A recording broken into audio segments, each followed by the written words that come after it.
Hello and welcome. My name is Meepolis, they, she, he, and this is Literally Graphic. And what we are looking at today is the first two volumes of Alan Moore's run on Saga of the Swamp Thing, which came after Len Wein, David Michelinie, Jerry Conway, and Martin Pascoe all took a crack at it. And around the same time as Wes Craven's Swamp Thing film was released. But yeah. Books 1 and 2 collect issues 20 through 27 and 28 through 34 respectively. Originally released as single issues in the early to mid 80s, I believe they were collected and started being published in trades in the mid to late 90s? Beyond being written by Alan Moore, art is by Stephen Bissette, John Totleben, Dan Day, and Rick Veitch. Colors are by Tatiana Wood, letters by John Cosenza and Todd Klein. Flipping over to the back of the book, as with most Vertigo titles, if not all, this series is suggested for mature readers. Content notes for body horror, demons, demon possession, character death, abuse, visiting hell, institutionalization, violence against women, and monster fuck.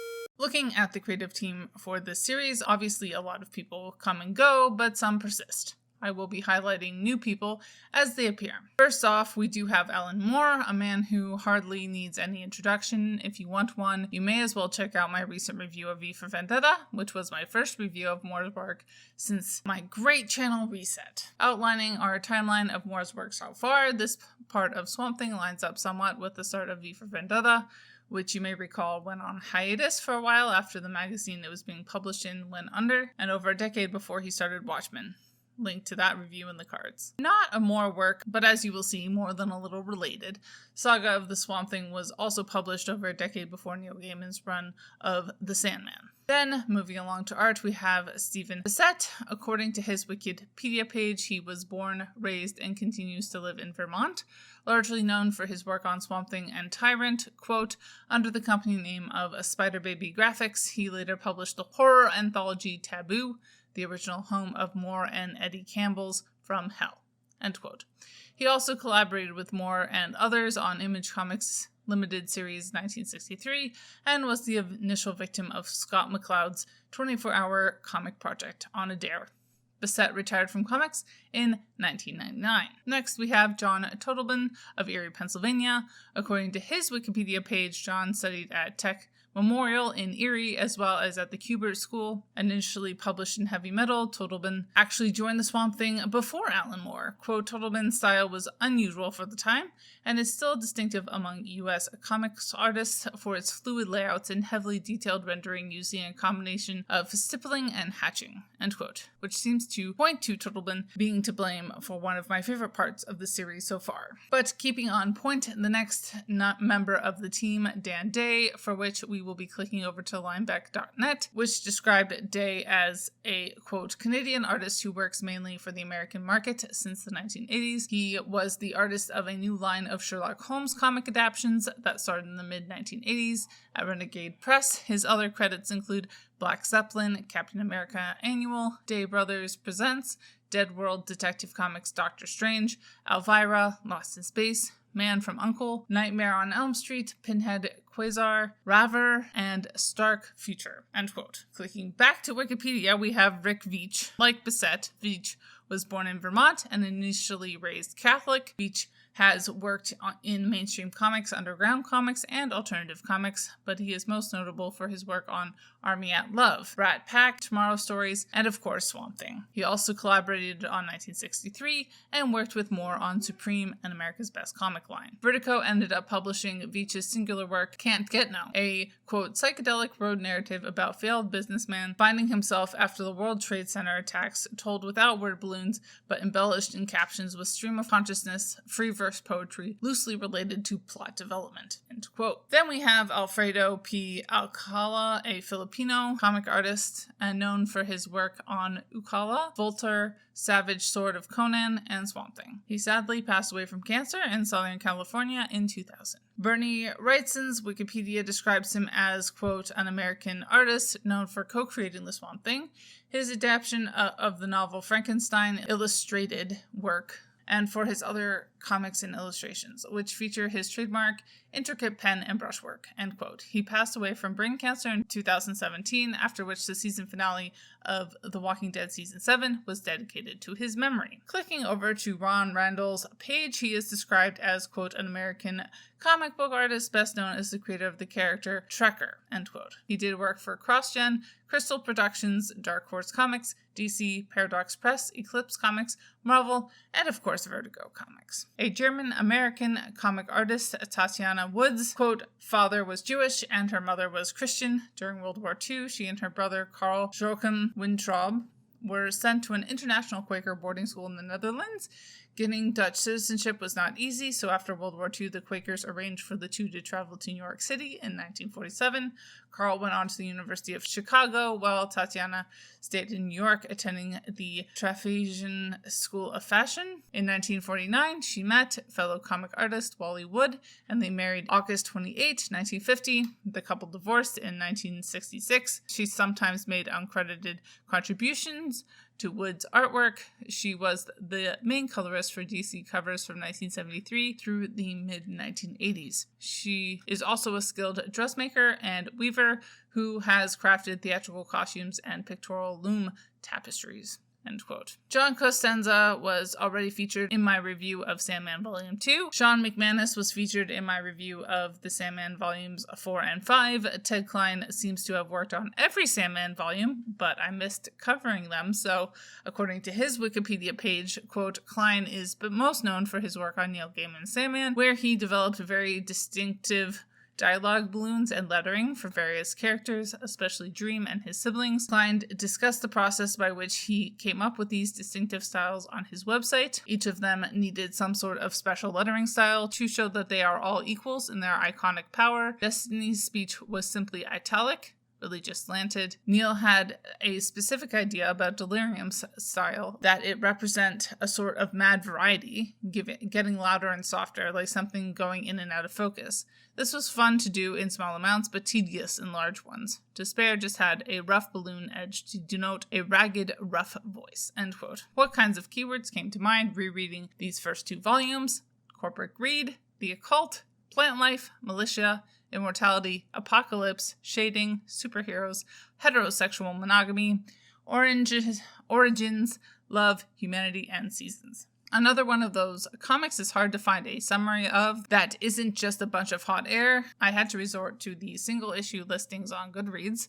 As you may have already noticed or know, this run starts with issue number 20, so there's a bit of being dropped right in the middle of everything. To my mind, at least, however, I never felt particularly confused.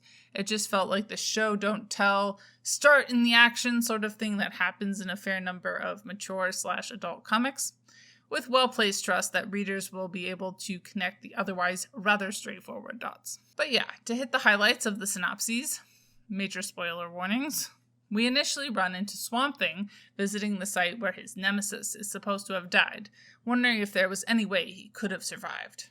Which is then followed by the much-hyped issue, The Anatomy Lesson, which reshapes the Swamp Thing with a new origin story where he becomes plants who think they are a man. Then we join Abby, who is looking for Alec Holland/Swamp Thing, as Floronic Man tries to manipulate him, and Swamp Thing comes to terms with his new existence as he explores a realm called the Green. Back in our world, Floronic Man gains power. He worries the Justice League, but the Swamp Thing comes back to our realm and saves the day. Then we get a bit of Abby development. She's working at a, quote, center for gifted children that turns out to have a demon problem, which Abby's young male student is eventually able to overcome. Swamp Thing buries his past. Abby's partner, Matt Cable, starts acting extremely sus. Bugs are infesting everything. Demons, old enemies, body horror, and all things evil start to converge on Swamp Thing. Abby's now tortured soul hangs in the balance. Swamp Thing travels into the depths of hell to retrieve his lady love and generally saves the day. Then there's a standalone issue about extraterrestrials landing in the swamp. Then Abby falls into the dream realm. Part of this one is written by Len Wein, which does show, unfortunately, in my opinion. We see that time is a circle, and the story has already happened before, plus Cain/Abel cameo. Then last, but certainly not least, in the final issue of Volume 2, Abby and Swamp Thing finally confess their mutual attraction and have a very psychedelic experience adjacent to sex, which does end things on one of my favorite notes, honestly. Looking back at my rather robust 2016 review, which was itself also a reread, it was certainly amusing to see how my opinions have changed over time. Art-wise, I apparently thought that all the hatching on people's faces was kind of ugly. Of course, all the hatching is now one of my favorite parts about these comics, and I did find myself more than a little annoyed when other people, less obsessed with hatching, took over the art from time to time. On the other hand, my past opinion about the page layout has aged much better. I really do admire the way that so many of the pages are different from each other, but still relatively easy to follow. And of course, they really push boundaries only a few times, which hits the quality over quantity nail right on the head. Philosophically, Moore's anarchist tendencies are not on full display in these volumes. Of course, issue 21's depiction of a thinks he's so smart business owner seeking to steal Swamp Thing's secret of immortality, or whatever, is a clear-eyed skewering of the ruling class that is definitely left of liberal, to say the least. But the feeling of ordinariness, in contrast to the horror elements, is telling. Each of the human characters has a distinct relationship with work, and, besides Alec, seems to have some sort of money troubles. Writing-wise, I feel like this is a bit more approachable than the other two Moore titles I have reviewed so far this time around, which often get hyped up as oh so important. Very genre, definitely horror, with a nice touch of humor from time to time. We also have cameos from several other DC characters, which is always fun. It's also interesting to see some of the parallels with other characters and stories. Obviously, I feel like Swamp Thing and Dr. Manhattan are very interesting characters to compare and contrast. Swamp Thing's descent into hell also reminded me of the journey that Morpheus takes later in Sandman. Of course, in both cases, Swamp Thing is a much more sympathetic and heroic character, to say the least. Looking at other forms of representation, as with many of Moore's work, his representation of women feels, at the very least, very dated. Perhaps the most frustrating parts of these volumes is that Abby did feel like she had a lot of potential to stand on her own 2 feet, but particularly as we moved into Volume 2, she just seems to get damseled left, right, and center. Particularly in the issue that included that bit by Len Wein, Abby also suddenly goes up a level or two buxom-wise, which I did not appreciate. In contrast, the sort of sex scene that comes in the next issue is much tamer and much less objectifying. When I read this back in 2016, at which time I was still suffering the delusion that I was a cis woman. I had also fairly recently been reading several Frank Miller titles for the first time. It did strike me that in contrast to Miller's choice to both brutalize women and make them out to be the worst people ever, Moore's choices in these volumes, while still resulting in violence against damsels, came from a much more chivalric place, which doesn't render it good, particularly from a modern perspective, but it did make it a little less nails falling down a chalkboard for me at the time. Your experience may vary. As we've already discussed, what Moore feels like he is doing with his treatment of women in comics is very different than how many people receive it, and I really wish he would better appreciate that. Sexuality was fairly heterosexual, although the monster fucking adds a dash of something else to the mix. Race was fairly whitewashed. Class we already touched on. Ability and disability were certainly another thing that did come up. Having an autistic child being terrorized by demons was not my favorite thing. His character was also painted in rather broad strokes,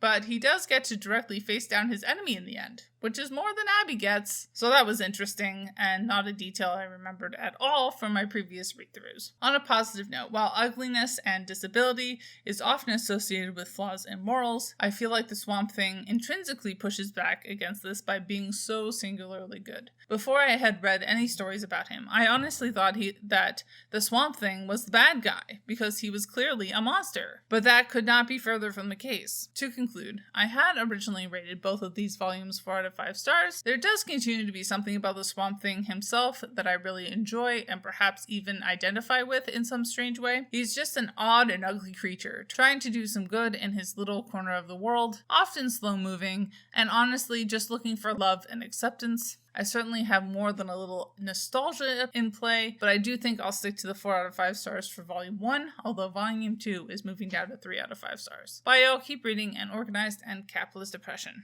And as always, Literally Graphic is created on land that should be given back to the traditional landholders, which in this case is, to my knowledge, the Mississaugas of the Credit First Nation, Anishinaabe people, the Haudenosaunee Confederacy, and the Huron-Wendat Nation.